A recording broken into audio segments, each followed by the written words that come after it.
You're Chef John, keep your pans hot.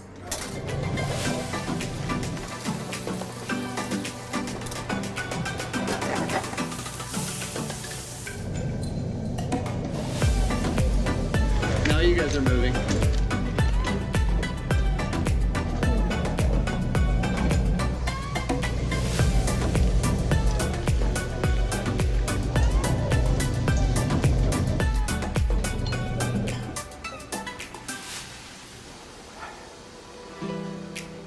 Welcome to BCB on Cuisine. I'm Chef John, and I'm in Osoyoos. We're at the Osoyoos Fruit Basket, and I was looking for some local fruit that I could use on a quail dish that I'm going to be at Blue Mountain Winery.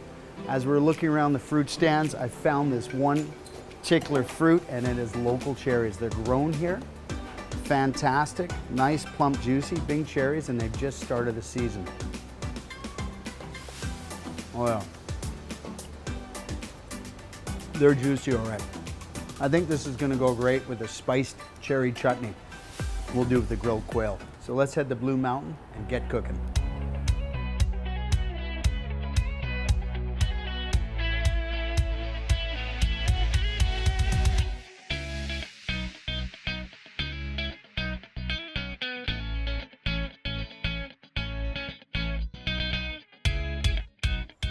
Here we are in Blue Mountain Winery. We finally arrived. It is unbelievable. We're in the Okanagan Falls area, and here we are in the winery itself. I'm gonna be putting together a little quail dish with the cherries we grabbed this morning and be drinking it with a little bit of Pinot Noir that really is one of their specialty wines that they make here. I find that when you find a winery you really enjoy, you wanna start pairing spices, vegetables, even fruits to go with the wine, so it just enhances the dish itself. You can visit bluemountainwinery.com to find out what their wine tastings are for availability, because they're limited operation between, I think, 11 to 5 to 6 days a week. So you want to look into that and give them a call maybe before you head on up here. If you look behind me here, this vast amount of grapes. This is all there is, 31 hectares, just amazing. And I'm in amongst it. I'm actually really blessed to be here. So what we're gonna do is we're gonna head to the kitchen. I'm gonna get cooking some food and gonna try and pull this whole dish together. Enjoy the scenery, enjoy everything that's about this place. We'll see you in a little bit.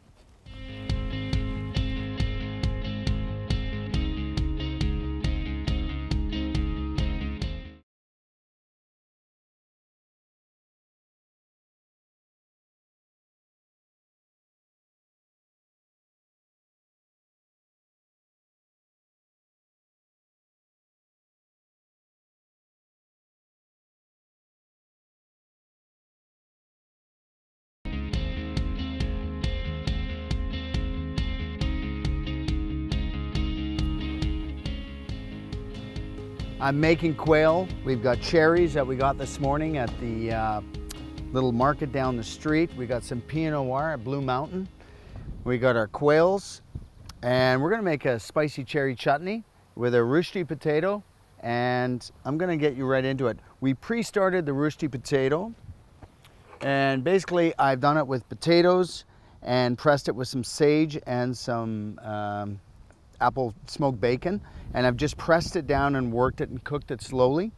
And as you can see, it's like a little potato pancake. That's gonna be the base of our dish. And we're just gonna plop that down there. Put this over here.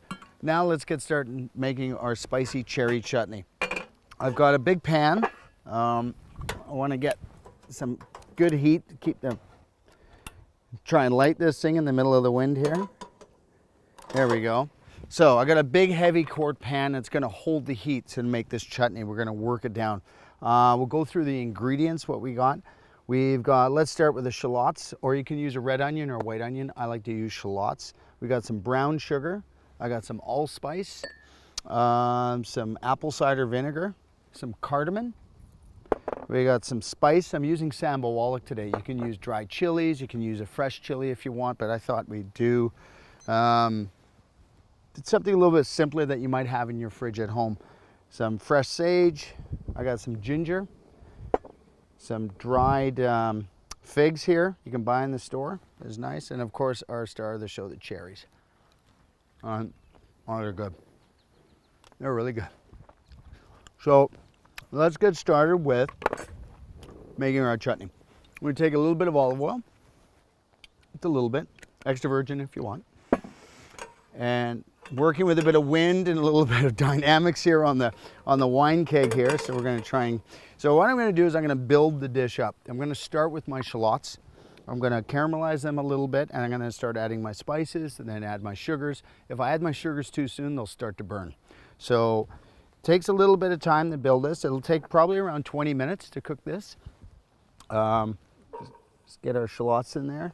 Make sure your pan's hot. You can hear it already sizzling there.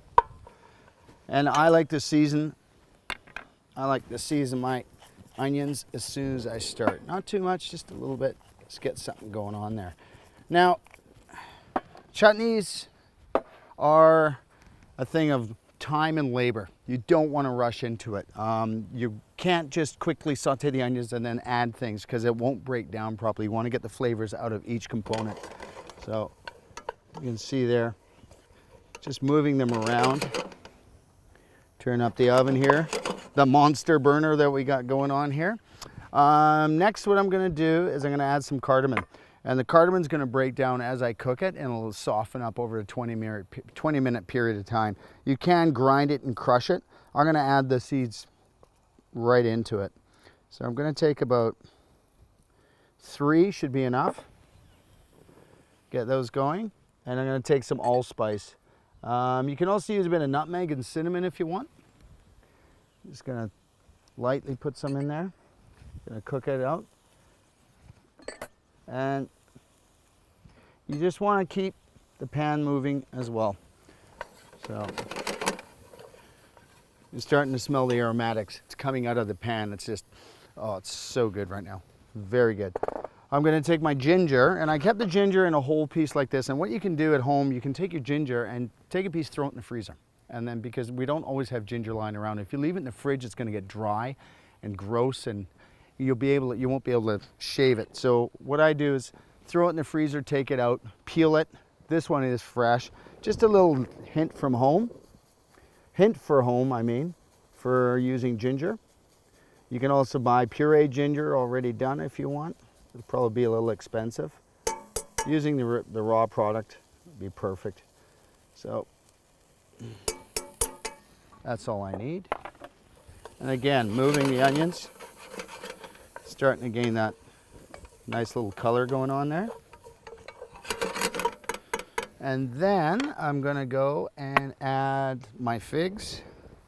A little bit of sweetness. You can use dried apricots if you like. You know, you can admit them. You don't even have to use them. I actually thought I'd add a little bit of sweetness, and it'll just add a little something nice, drinking with the Pinot Noir with the quail later.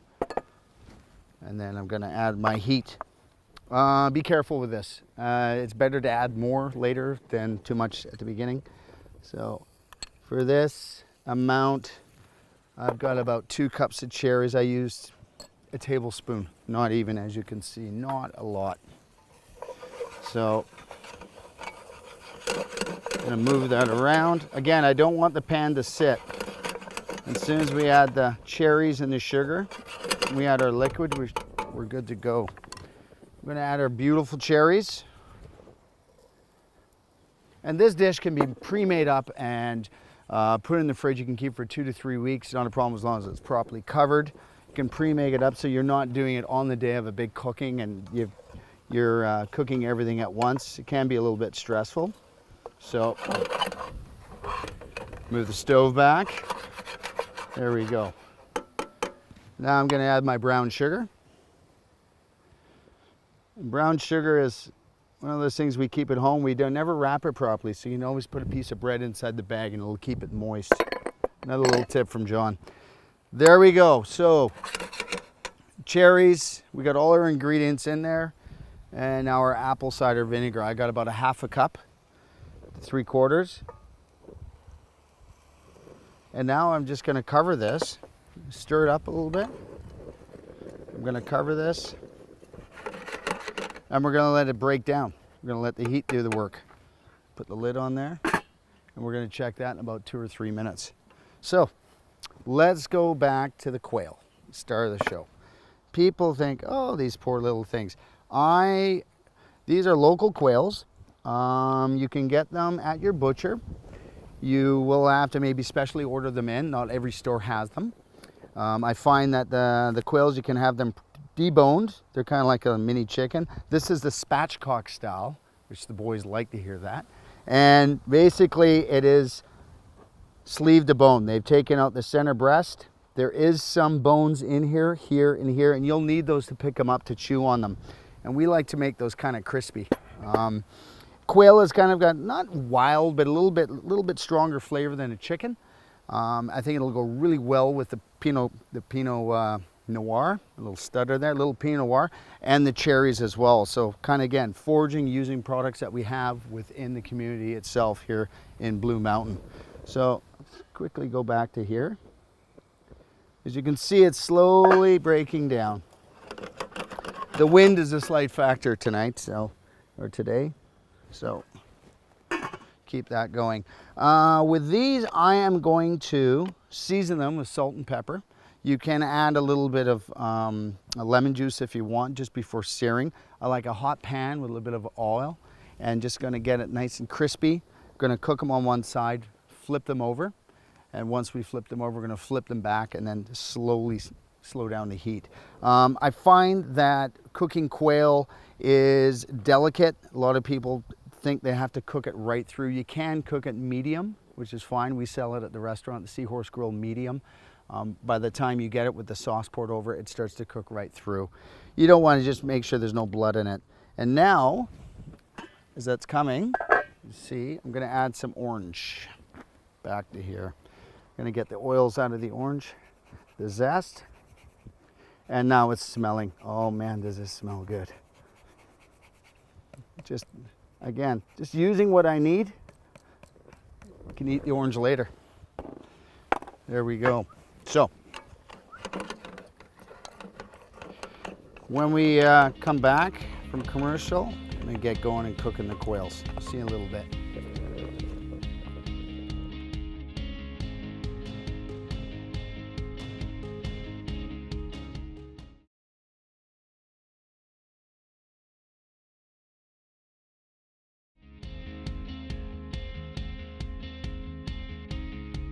Welcome back. Here we're at Blue Mountain Winery, and we've got our spicy cherry chutney going on. As you can see here, it's just breaking down beautifully. We've had it on the go here. Oh, smell that aromatics, the fruit, the vinegar, and then the juice of the cherries itself. It's all pulling together. So, as you can see, it's just, I'm going to take this off the heat here. And it's just starting to, the fig seeds are starting to break through. I'm going to take this off and let this cool down. So this. Now, we need to talk about the quail. Back to the quail. This quail, I want to cook crispy. I want to cook it evenly as well. So I'm going to get the pan as hot as possible. A little bit of oil, a little bit of vegetable oil you can use, extra virgin olive oil, but I also have some applewood smoked bacon. Earlier I had pre-cooked a roasty potato, and I used applewood smoked bacon and fresh sage in it. So what I'm going to do now is just going to accent the pan with a little bit of that natural fat coming out of the bacon. As you can hear, it's searing away. So a lot of the kitchens will keep our rendered bacon fat, beef fat, and we'll reuse the fats itself to infuse the flavors into the product that we're cooking. I thought this would be kind of fun to do. Starting to break down, fat's pulling out of it. We got enough in the pan. And add a little bit more oil. And I don't want to float the quail. I just want it to be able to move around. So seasoning, very important. Just some cracked pepper. Add some salt. And again, both sides. You want to season both sides. You don't want to under-season poultry. We're going to pick it up. And the port, I'm gonna take the quail, I'm gonna drop it in the pan away from me. If I just dropped it in, it'll kick back on you. That's the last thing you wanna do.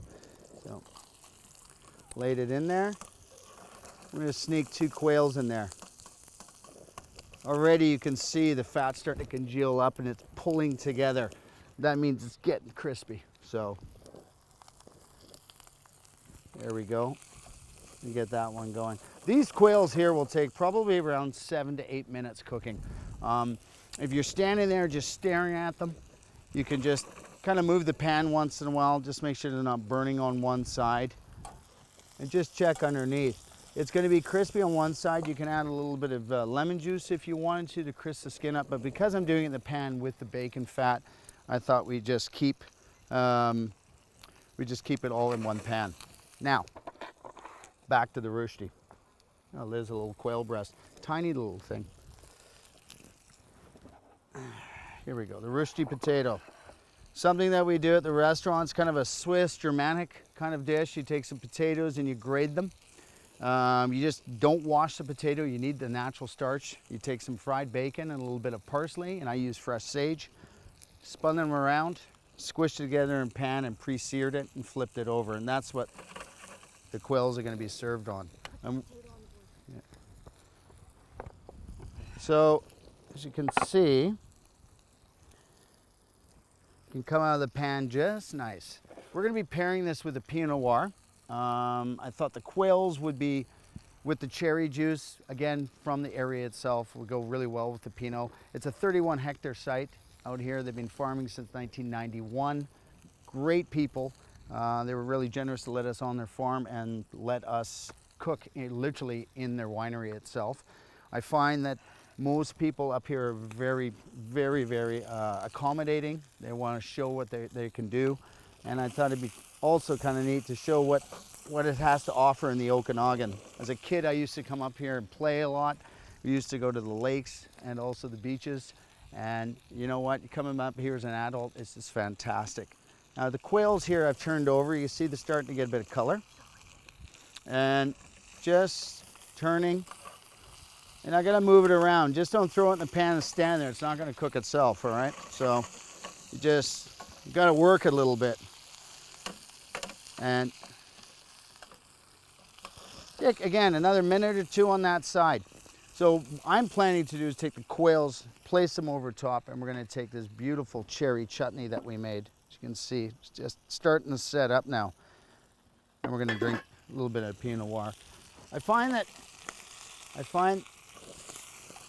cooking outside has challenges, wind, sun, but it is all coming together. A little bit more about the winery that we're on right now. They took the property over in 1971. They used it as a farm and then turned it into a winery. You have to say a lot for a family that's been a part of the wine program since day one up here. A lot of wineries has exploded. It's been like the Napa of the North, they call it. The wineries went from 10 to 15 wineries. It's now up to a couple hundred. So full credit to Blue Mountain for sticking through the hard times, the good times. There we go. Quail. Crispy. Here we go. Take the quail, load it on top. Actually, you know what I'm going to do, just for a little color presentation, take a bit of greens here. You can use anything. You use some dandelions from your backyard. Just going to bulk it up a little bit. It's a fun little light dinner dish, lunch dish. Pour that on top.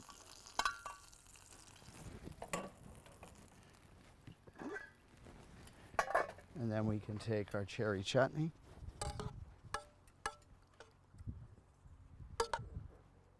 And look at that, it's just running down. Just, oh, beautiful. Now you look at the dish and say, where's John's cutlery? We're not doing that today. We're going all hands deep. We're gonna take some of that beautiful Blue Mountain Pinot Noir. Been waiting to crack this bottle. Oh, true Pinot Noir. Oh, layered, elegant, lovely. Here we go. Quails over a little bit of a roasty potato with a spicy cherry chutney. I'm gonna rip her apart. Take this. Oh yeah.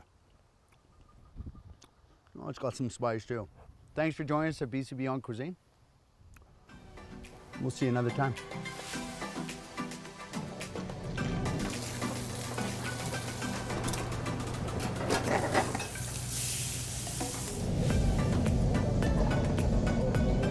Now you guys are moving.